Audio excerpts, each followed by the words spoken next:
Asalaamu calaykum waraxmatullaahi wabarakaatu. Kusoo dhawaada Somali Pioneer Bots.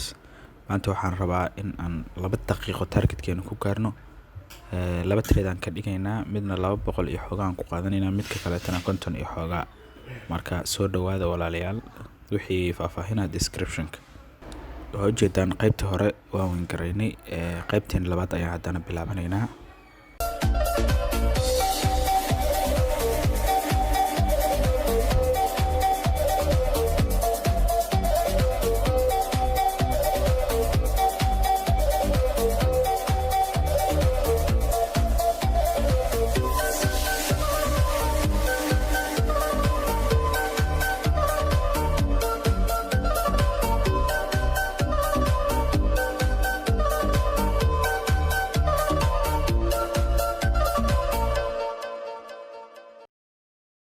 qaybteeni labaad ayaan hadda bilaabanaynaa,